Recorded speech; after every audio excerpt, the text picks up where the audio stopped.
A new era has begun for the Minnesota Vikings as J.J. McCarthy looks to helm the purple and gold. And in addition, a new era in Vikings media begins today. Welcome to the inaugural Vike Nite Podcast. My name is Alana Larson-Zachariason. I'm here with Philip Larson and Lucas Michaels. Hey. Quick rundown of what you can expect from us this season.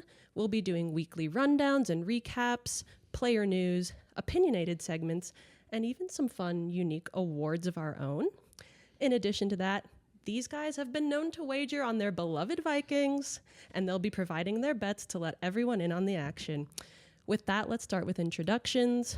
Phil, what made you fall in love with the Minnesota Vikings? All right, what a loaded question. I could answer for hours, but I'll try and keep it concise here. The bottom line is I believe the Minnesota Vikings are the quintessential good guys in the National Football League. I was born into this. My dad was raised in Columbia Heights, Minneapolis, suburb a little bit north of the cities. And it all started with a birthday gift when I was, I'd like to say, 4 years old, Vikings football. And I played with that thing all the time. Didn't necessarily know anything about the NFL when you're 4, but it's like you start gearing up towards preparing for the pain, you know. and that's kind of when it started, but I would like to say that it's like my fandom didn't eclipse maybe my dad's or match that level until I'd say the latter days of my high school years. And ever since then I've just been on the wagon. I'm glued to the wagon right now.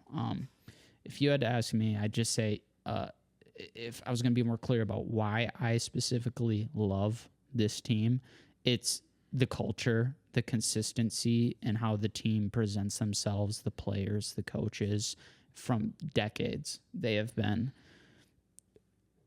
just a poster child of just solid, hard-fought football with resiliency and playing the game the right way with players who you love to root for.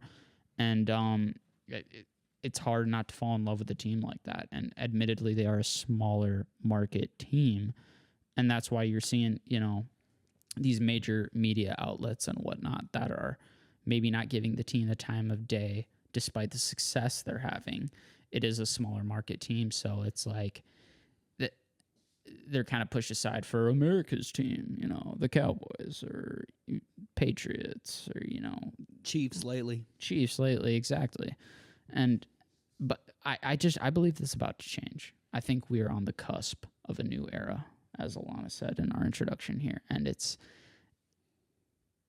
a time that I think new fans, it's a great time to jump on the wagon right now. We have J.J. McCarthy getting ready to take on what is his freshman season here, essentially.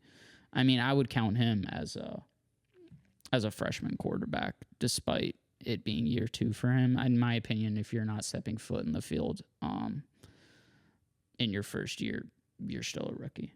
So we can still call him a rookie, but this is a guy that's been, it's very, what's the word I'm looking for here? Just, you have these media pundits that are painting him as, we don't know who this guy is, and then, you know, people in the Viking circle that are propping him up to lead us to the promised land. And, you know, it's hard as a fan not to get on that wagon, but I just believe that he has what it takes, and now's the time.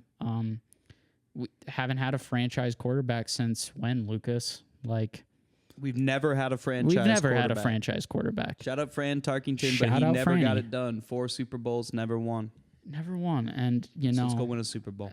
Let's go win a Super Bowl. And in my opinion, we're in a 3-year window right now. We have the players, we have the expertise, we have the coaches who have the competency to get this done for our team. And there's no better time to believe in this team making a run than there is right now. Depending on J.J. McCarthy's play, it's really up to him this year. But he's shown,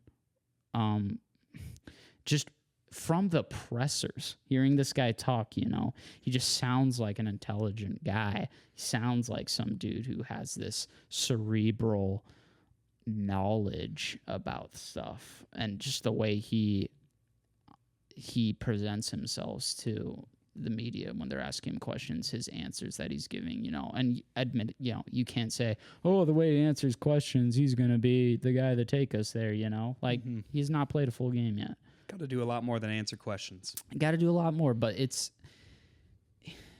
I'd have to agree that the way that he carries himself is incredibly captivating. He seems like a confident young man. He seems like somebody who could be a leader, and we've seen him do it in high school and college. He only has one recorded loss between his 4 years of high school and 3 years of college. Right, and regardless if you're playing from behind, which, people are saying, oh, man, he hasn't played from behind. He was in a winning system, and whatnot. It takes a lot to be at that position, helming whatever team you're playing for, and to only have one recorded loss. Hey, guy's a bona fide winner. He's a bona fide winner, and I'm excited to see him play for my team. End of the year, bona fide winner, and Alana, to answer your question about why I love this team so much, I mentioned the culture and everything, but at the end of the day, this is the team that never quits. It never surrenders. It's never going to settle. They're not going to tank. The Vikings, in the Super Bowl era, they have recorded the fourth most winning percentage of all 32 teams. And on top of that, a stat that I love to tell people that I don't think is talked about enough is that out of all of those 32 teams, the Vikings have never recorded 3 consecutive losing seasons. It's a team that strives for greatness every year in, year out. Whatever they're working with, they're going to try and win games, and I love them for that. And in my opinion, they're in a 3-year Super Bowl window. I think I've already said that. Maybe. Yes, sir. I did, but it's I love this team, guys. I love this team. I'm so excited to be doing this podcast with you guys, 2 of my best friends.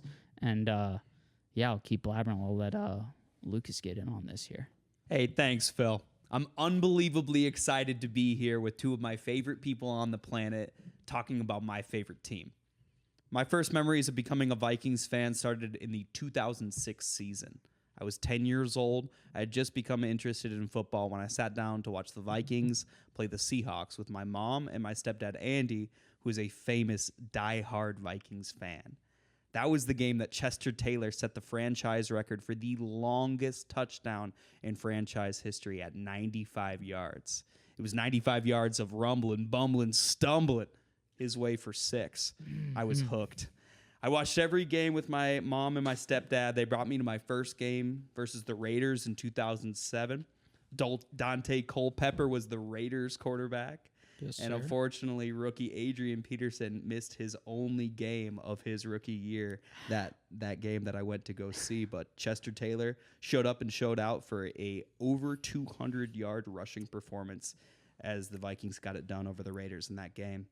Together, we felt the pain of the ending of the 2009 season. We watched Blair Walsh's shank at the bank the summer I left for college. And watching games with my family was a core part of my childhood. I always text back and forth with them during games.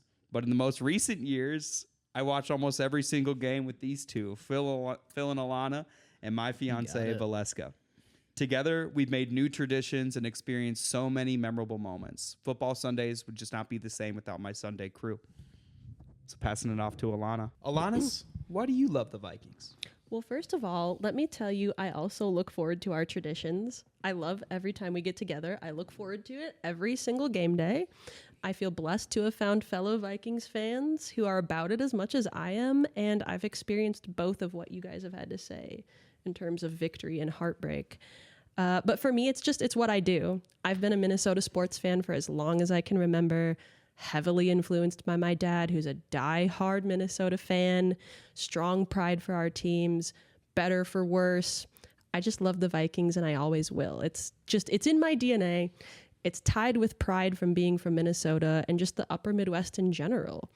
There's just nothing like the excitement of every game, and the camaraderie among Vikings fans is super special. There's an unwavering loyalty that you just can't find everywhere. And through the highest highs, lowest lows, hopefully more highs. We experience it together. And I think that's what makes it just extra special. The team is already special every year. Every year there seems to be some sort of culture that's different but exciting. Yeah, and true. they give me a reason to think we're going to win every single game until it's absolutely not possible anymore. They always make you believe. Always. And I love it.